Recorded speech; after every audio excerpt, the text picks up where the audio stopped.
Hi friends, కలికి పురాణం, గరుడ పురాణం ఈ పవిత్ర గ్రంథాలు మనకు చెప్పే కథలు వినగానే ఒళ్ళు గగురు పొడుస్తుంది. కలియుగం చివరి రోజుల గురించి ఆలోచిస్తే మనసు భయం, ఆశ్చర్యం, ఆందోళనతో నిండిపోతుంది. ఎందుకంటే ఆ రోజులు అంత భయంకరంగా హృదయాన్ని కంపించేలా ఉంటాయి. ఇవి కేవలం కల్పిత కథలు కాదు, ఈ గ్రంథాల్లో రాసినవి రాబోయే కాలం యొక్క భయానక నిజాలు.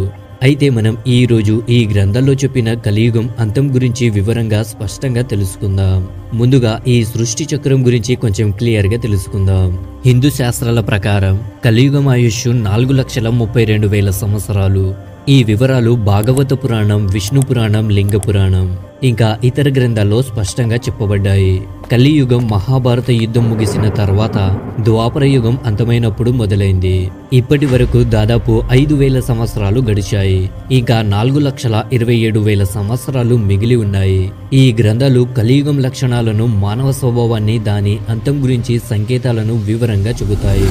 ఈ యుగంలో మనం ఎదుర్కొనే సవాళ్ల గురించి హెచ్చరిస్తాయి. మహాభారత యుద్ధం ముగిసిన తర్వాత ధర్మరాజు యుధిష్ఠిరుడు హస్తినాపురం సింహాసనం అధిష్ఠించాడు. కానీ అతని మనసు సృష్టి భవిష్యత్తు గురించి ఆలోచనలతో నిండిపోయింది. ద్వాపర యుగం ముగియబోతోంది. కలియుగం రాక సంకేతాలు స్పష్టంగా కనిపిస్తున్నాయి. రాబోయే యుగంలో మనిషి జీవనం ఎలా ఉంటుంది, ధర్మం ఏమవుతుంది, సత్యం ఏ గతి పడుతుంది? ఈ ఆందోళనలు అతన్ని వెంటాడసాగాయి. ఈ ప్రశ్నలకు సమాధానం కోసం యుధిష్ఠిరుడు తన సోదరులైన భీమ, అర్జున, నకుల, సహదేవులతో కలిసి శ్రీకృష్ణుడిని సంప్రదించాలని నిర్ణయించాడు.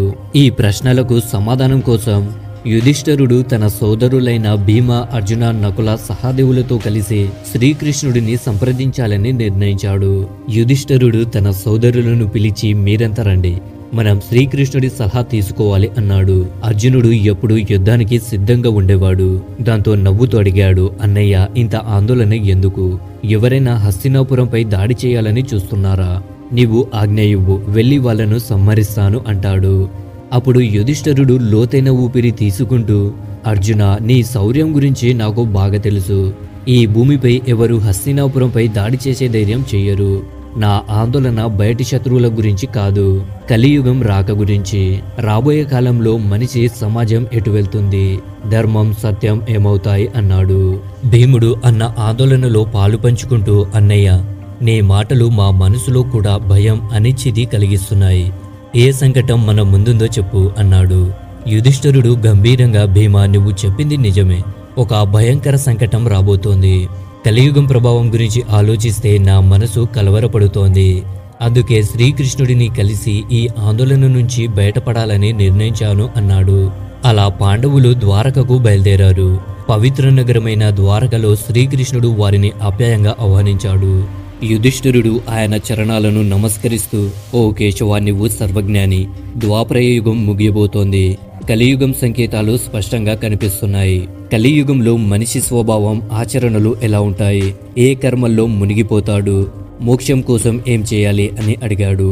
దాంతో శ్రీకృష్ణుడు మందహాసంతో, ధర్మరాజా, నీ ప్రశ్న సమంజసం. కలియుగం ప్రభావాలను అర్థం చేసుకోవడం చాలా ముఖ్యం. కానీ దీనికి నేను నీకు నేరుగా సమాధానం చెప్పను. నీవు, నీ సోదరులు కొన్ని అనుభవాలు సంపాదించాలి అన్నాడు. యుధిష్ఠిరుడు ఆసక్తిగా, మాధవ, ఏ పరీక్ష గురించి మాట్లాడుతున్నావు? మేము ఏం చేయాలి అని అడిగాడు. శ్రీకృష్ణుడు చెప్పాడు, మీరు, నీ సోదరులు వేర్వేరు దిశల్లో ఉన్న రహస్యమైన దట్టమైన అడవుల్లోకి వెళ్ళాలి. అక్కడ మీకు కొన్ని వింత అద్భుత దృశ్యాలు కనిపిస్తాయి. ఆ అనుభవాలను నా దగ్గరకు తిరిగి వచ్చి చెప్పండి. అప్పుడు కలియుగం రహస్యాలను వివరంగా చెబుతాను అని అన్నాడు. దాంతో శ్రీకృష్ణుడు ఆజ్ఞ మేరకు పాండవ సోదరులు అడవిలోకి బయలుదేరారు. ఆ అడవి నిశ్శబ్దంగా, రహస్యమైన వాతావరణంతో కూడి ఉంది. ప్రతి ఒక్కరూ వేర్వేరు దిశలో వెళ్లారు. ఎక్కువ అనుభవాలను సంపాదించడానికి మొదటగా యుధిష్ఠిరుడు ఒక గాఢమైన చీకటి అడవిలోకి చేరాడు. అక్కడ అతను ఒక అద్భుత దృశ్యాన్ని చూశాడు. 2 రొమ్ములు ఉన్న ఒక భారీ ఏనుగు. అతను 2 రొమ్ములతో చెట్లను పేకిలించి అడవి నాశనం చేస్తోంది. దాని శక్తి అసాధారణంగా, అస్తవ్యస్తంగా ఉంది. ఈ దృశ్యం చూసి యుధిష్ఠిరుడు ఆశ్చర్యపోయాడు. ఈ దృశ్యం ఏం సూచిస్తోంది? దీని వెనుక రహస్యం ఏమిటి అని ఆలోచనలో పడ్డాడు.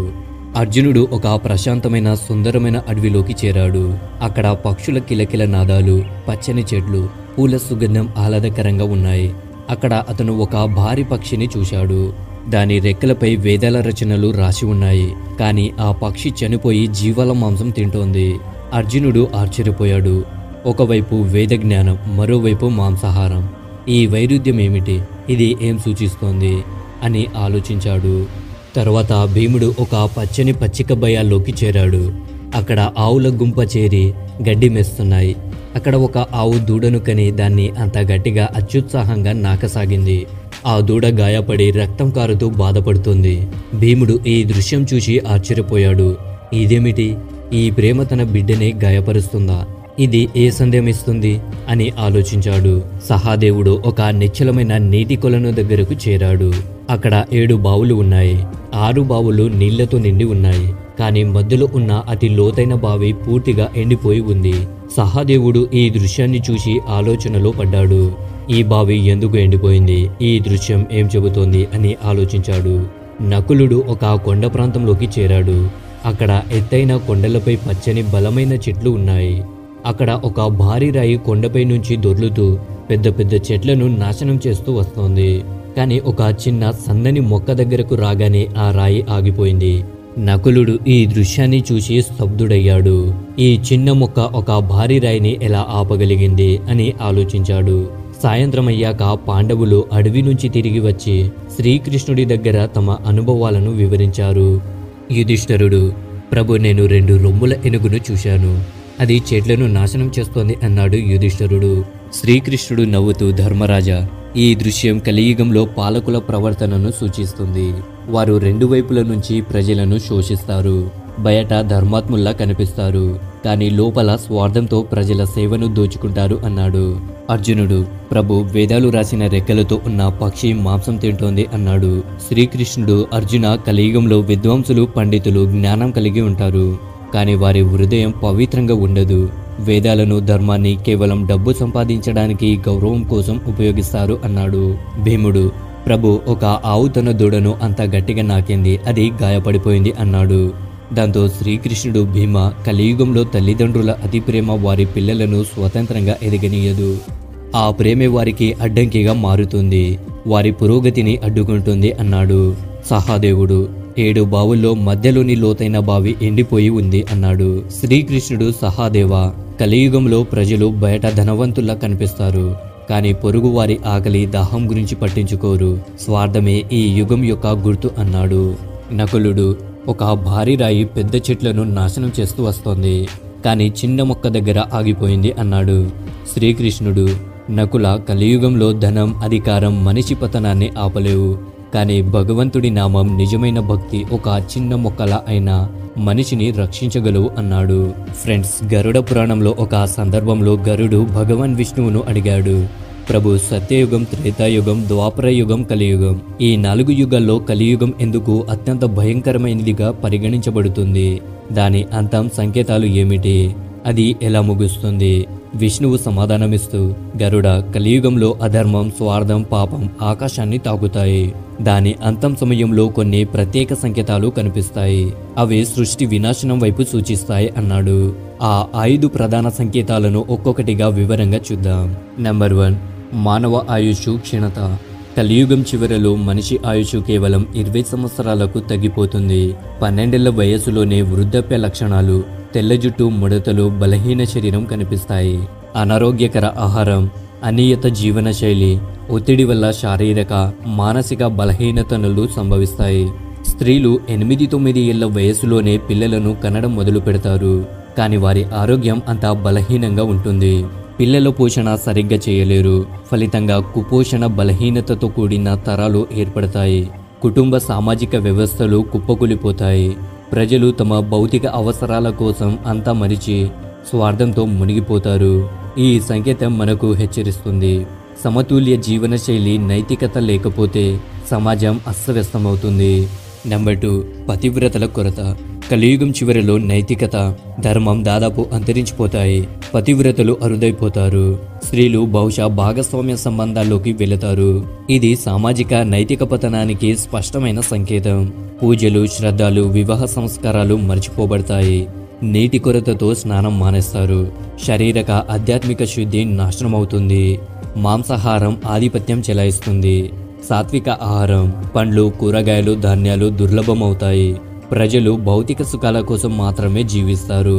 స్వార్థం, లోభం, మోసం సమాజంలో నెలకొంటాయి. ఈ సంకేతం సమాజంలో నైతికత లోపించబడడం, రిష్తాలు చెడిపోవడం చూపిస్తుంది. నంబర్ 3, వృక్షాల ఫలరహితం. కలియుగం చివరిలో ప్రకృతి భీకరంగా నాశనమవుతుంది. చెట్లు పండ్లు పూలు ఇవ్వడం మానేస్తాయి. కేవలం శమీ వృక్షాలు మాత్రమే మిగులుతాయి. శాకాహారం పూర్తిగా మాయమవుతుంది. ప్రజలు మాంసాహారంపై ఆధారపడతారు. ఆహారం తామసికంగా రోగకారకంగా మారుతుంది. దీనివల్ల చిన్న వయసులోనే రోగాలు సోకుతాయి. గోవుల పూజ నిలిచిపోతుంది. వాటిని కేవలం పాలు, మాంసం కోసం పెంచుతారు. అడవుల నరికివేత, కాలుష్యం, ప్రకృతి వనరుల దుర్వినియోగం వల్ల సమతుల్యత కోల్పోతుంది. ఈ సంకేతం ప్రకృతి పట్ల మన నిర్లక్ష్యం, దాని పరిణామాలను హెచ్చరిస్తుంది. నెంబర్ 5, 7 సూర్యుల ఉదయం. కలియుగం అంతం యొక్క అత్యంత భయంకర సంకేతాలు. 7 సూర్యుల ఉదయం. భగవాన్ విష్ణువు సూర్యకిరణాల రూపంలో వచ్చి భూమి నీటినంతా ఆవిరి చేస్తాడు. 7 సూర్యుల ఉష్ణంతో సృష్టి మొత్తం బూడిదైపోతుంది. ఆ తర్వాత విష్ణువు రుద్ర రూపంలో మేఘాలను సృష్టిస్తాడు. అవి 100 సంవత్సరాల పాటు భయంకర వర్షాన్ని కురిపిస్తాయి. ఈ ప్రళయంలో సృష్టి మొత్తం నీటిలో మునిగిపోతుంది. సమస్తం నాశనమవుతుంది. ఫ్రెండ్స్, విష్ణువు గరుడుడితో చెప్పాడు, గరుడ, ఈ వినాశనం కేవలం అంతం కాదు, ఒక కొత్త సృష్టికి నాంది. పాపం, అధర్మం శిఖర గ్రహానికి చేరినప్పుడు సృష్టి అంతం తప్పదు. కానీ ఆ తర్వాత పరమాత్మ తన ఇష్టంతో ఒక కొత్త పవిత్ర శుద్ధమైన సృష్టిని రచిస్తాడు. అందులో ధర్మం, సత్యం, ఆధ్యాత్మికత పునరుద్ధరణ అవుతాయి. ధర్మాన్ని, సత్యాన్ని ఆచరించిన వారు మాత్రమే ఆ కొత్త సృష్టిలో స్థానం పొందుతారు. ఫ్రెండ్స్, ఈ వీడియో మీకు నచ్చితే లైక్ చేయండి మరియు ఇలాంటి మరిన్ని వీడియోలు చూడడానికి మా ఛానల్ని ఇప్పుడే సబ్స్క్రైబ్ చేసి పక్కనే ఉన్నటువంటి గంట సింబల్ని కూడా యాక్టివేట్ చేయండి. దాంతో మా వీడియోస్ అన్ని మిస్ కాకుండా మీరే ఫస్ట్ చూడవచ్చు. Thank you friends, thank you for watching.